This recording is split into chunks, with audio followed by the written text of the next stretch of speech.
Penguin Random House Audio presents The Gift of Presence, a Mindfulness Guide for Women, by Caroline Welch.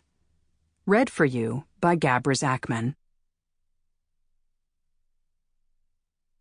For Madeline, Elizabeth, Lisa, and Sue. Introduction. As I was rushing through the airport to catch a flight, phone in one hand, handbag over my shoulder, trying hard not to spill my coffee as I maneuvered through the early morning crowds, the cover of a magazine showing an elephant teetering on an exercise ball caught my eye. I only read the first 2 words of the headline, "Forget balance." But that was all I needed to see. I stopped to buy the magazine. It turned out to be the Harvard Business Review. What was it about those 2 words, "forget balance," that made me feel calm, peaceful, and deeply relieved? After thinking about it for a few minutes, I realized that I was constantly swimming upstream to attain some magical balance in my life, both personally and professionally. The prospect of abandoning the search felt freeing. After all, balance suggests a state of equilibrium between 2 things. But who has just 2 things to balance in life? As women of all ages and stages are called upon to play more and more roles, we often feel overwhelmed, on edge, and depleted. Most of us serve as command central for multiple life domains. We have more tasks than time, which means more juggling than balancing. Simultaneous demands and high expectations, imposed not only by others but also by ourselves, have led to pervasive multitasking and our ongoing futile quest for balance, all of which are exhausting us. Is there anything that can help make us be more calm and less chaotic? More at ease and less burdened? More focused and less distracted? Are there some things that we might already be doing and ways of being that are important for us to continue for our well-being? The answer is a resounding yes. The mental state of presence can provide exactly what we need in our lives. Presence is a calm, clear, open, receptive state of mind that can also simply be called mindfulness or mindful awareness. It's being aware by paying attention to what's going on as it's happening without getting carried away by our judgments or opinions. Presence is a free, natural resource that is available to us anywhere and at any time. No special equipment is required. Being more mindful or present can create many research-established enhancements in our lives, from our medical health to our relationships. Presence can reduce stress and build resilience. When we are present, we are mindfully aware of life's ups and downs, strengthening our ability to not only handle difficulties, but also be more joyful. Mindfulness embodies a dynamic, active process of growth and change, a way of being present in order to make informed and effective choices when it comes to embracing the many and diverse yet interconnected dimensions of our physical, mental, and social well-being. Take a moment to consider how it would be for you to be on autopilot less often, say the right thing at the right time more often, be empowered to say no without guilt, spend less time in unhelpful thought loops. Believe it or not, these are all within your reach. We'll be discussing how being present can, over time, become our default way of being, more and more often. Here's an example of presence applied to your everyday life. Think of a time when you said the wrong thing, and you knew it as soon as you spoke the words. We've all had this experience. Words once expressed can't be taken back. But what if you could take a split second before acting to respond, rather than just react? Think of it as placing a tiny but powerful buffer between the trigger of what was said to you and your response. It's the difference between blurting something out reactively and responding mindfully.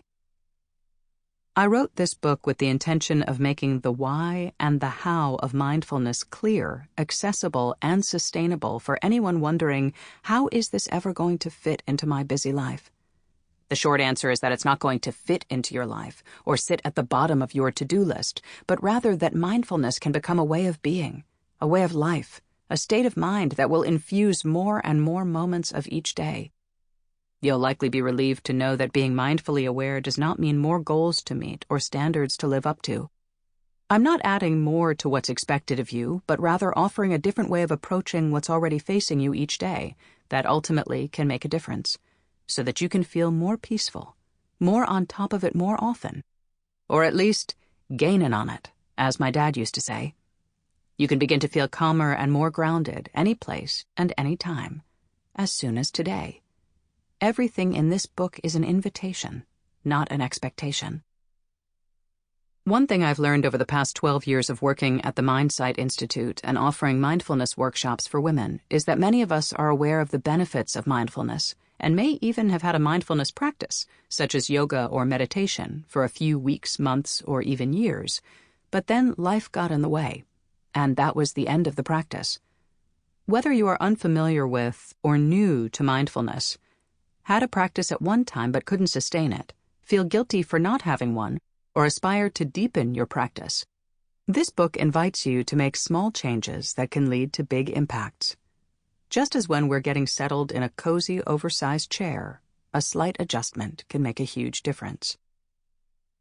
My own journey with mindfulness began over 40 years ago when I was working as an English teacher in Hiroshima, Japan. One of my students introduced me to a small temple nearby called Butsuji, where I started to attend weekend retreats. I couldn't understand much of what little instruction there was in Japanese, but I did over the next 3 years come to treasure the inner peace and quiet I experienced during my visits, which involved sitting in silence on a tatami mat, as still as possible, in the long, chilly meditation hall for 1 to 2 hours at a time, and doing various tasks around the grounds of the temple. I could not have imagined then how mindfulness would not only become so popular in the United States and throughout the world, but also come back into my life and play such a prominent role, both personally and professionally. While working as a corporate litigator, for example, my mindfulness practice was the one thing that I could rely on to keep me centered and mostly confident that I could handle whatever the day might bring.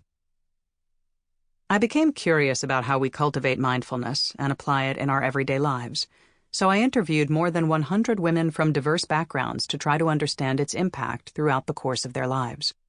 From their powerful stories, a pattern emerged in which I noticed that presence played a key role in their well-being and was evident in 3 aspects of their lives: purpose, pivoting, and pacing. I came to call these the 3 Ps.